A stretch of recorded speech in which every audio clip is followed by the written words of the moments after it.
Now, Stephen Fry and Hugh Laurie with Comedy Masterclass. Welcome to Masterclass. Tonight we're going to be concentrating largely on comedy, so we're very lucky to have with us this evening the actor Hugh Laurie, fresh from his triumphant performance in my production of A Midsummer Night's Dream, where he played the part of Bottom. Good evening, Hugh. Hi. Hi. Now, Hugh, you've mastered dramatic comedy, as the way you handled your bottom in my dream has shown. But tonight we're going to be concentrating largely on audience work, on stand-up delivery comedy, all right? Yeah. So have you done your warm-up exercises? Are you ready to go? I think so, yes. All right. On your feet, then. Well, I am on my feet. No, this is stand-up comedy. You're always on the balls of your feet for stand-up comedy. Always on your balls for stand-up work. That's very important. Right, okay. All right? So, you get on your balls. Yeah. I'm going to give you a joke that I want you to deliver to the audience, all right? Okay, then. Right. Here we go. That's it, is it? Yes? Okay. I won't say it was a small town, but the speed limit signs were back to back. Yes, I don't want to have to stop you here, Hugh. Comedy. Yeah. Hugh. Comedy. Yeah. Comedy. Uh-huh. Comedy, Hugh, is about sharing, isn't it? It's about community. It's about warmth. All right? Now, you as a stand-up comedian are going to have to try and create an atmosphere of sharing with your audience, okay? Right, Now, there's a very simple technique which enables you to do that, and I'm going to show it to you now. Okay, then. All right? What I want you to do is I want you to come forward on your balls, and I want you to beckon the audience into your world of comedy, all right? Did you notice I was poking my tongue out when I did that? Yes, that's called tonguing the gag in. That's also very important. Helps break down the barriers with the audience, Okay, all right? right. Do you want to give that a go? Yeah. On your that's balls, all off you right. go. Okay.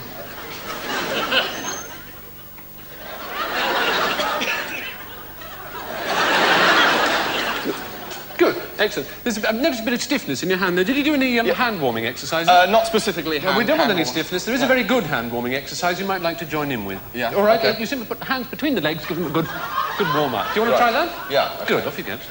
No. No, between your own legs. Oh, sorry. I said we don't want any stiffness. All right? Right. Right.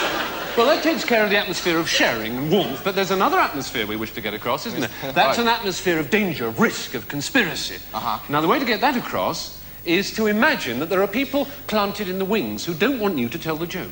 They don't want to hear the joke, and they're going to try and stop you from telling it. Because it's not very funny. Well, whatever the reason, we don't know the reason, but what you do is, as you come forward, ready to beckon and tongue, I want you just to take on the wings. You see? Right. All right? I got it. Want to Okay. get on your balls and try that? Yeah, right.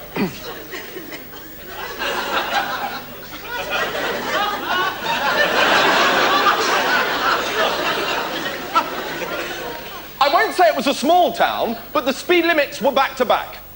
Yes. There's a small problem with the text here. You just said the speed limits were back to back. Yeah. Should be the speed limit signs are back to back. Oh, sorry, yes. Imagine a town, Hugh, Yeah. where the speed Yeah. limit signs really are back to back. Yeah. How small would that town be, do you think? Pretty small. Very small, Yes. wouldn't it? You think that's the joke. Yes.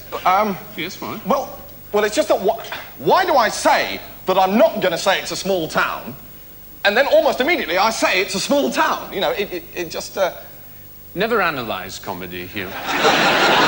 Always a mistake, okay? Suffice to say, it's part of the internal craziness of the joke, and that's something you've got to get across as well. This joke is so mad, so funny, you can't help laughing at it yourself. That's called laughing the gag in. Very important technique. Right. So as you come forward on your balls, ready to beckon, ready to take on the wings, ready to tongue the gag in, simply laugh it in. Oh. I won't say it was a small town, but the speed limit signs were back to back.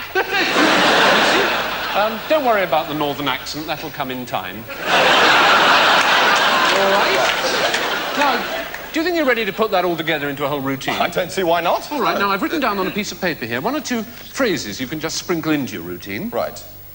No, shush, stop it, you mustn't. Shush. No, shush, no, you mustn't, no, stop it. You see? All helps create an atmosphere of warmth. Oh, I see, right. All right? And I've given you a catchphrase.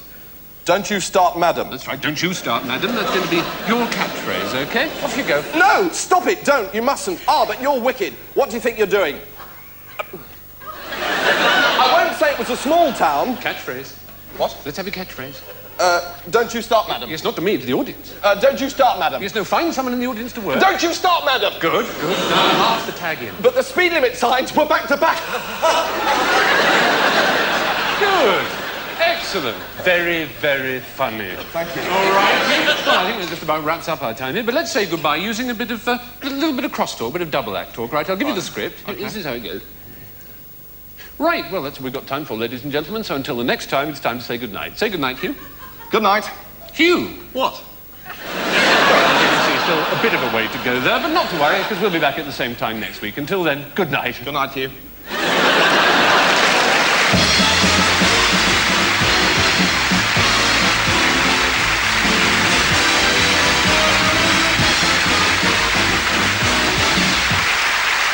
From America, Mel Torme and George Shearing.